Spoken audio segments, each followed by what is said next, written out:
অপরাধীরা ভাবছে এবার একটা ডাক্তারের সাথে এরকম নির্মম অত্যাচার হয়েছে, আর এখানে এই বড় বড় লোকের হাত আছে বলে লোকেরা সবাই ক্ষেপে উঠেছে, গর্জে উঠেছে, একটা প্রোটেস্ট করছে। এরপর দোষীরা শাস্তি পাবে, ব্যাস সব থেমে যাবে, তারপর আর কোনো কিছুই হবে না। বাট না, আমরা এতে শান্ত হব না। আমাদের প্রোটেস্ট এটা সীমাবদ্ধ থাকবে না, এর পরেও চলবে, প্রতিটা বার চলবে।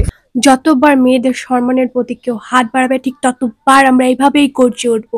আমরা মেয়েদের ওপর এরকম নির্মম অত্যাচার কিছুতেই কোনো মতেই আর মেনে নেব না।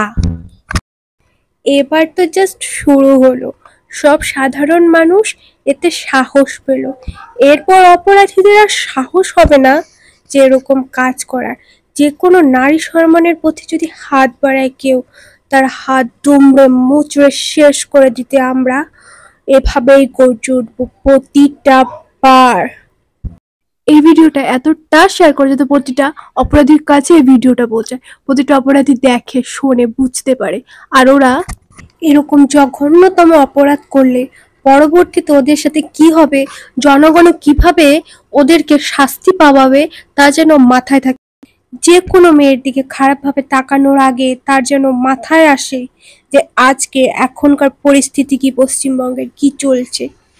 আমরা সাধারণ মানুষ এবার খুব ভালোভাবে শিখে গেছি যে আমাদের কি করতে হবে আর কিভাবে লড়াই করে বাঁচতে হবে। মোট একটাই কথা, জাতি ধর্ম নির্বিশেষে সবাই দাঁড়াবো নারীর পাশে।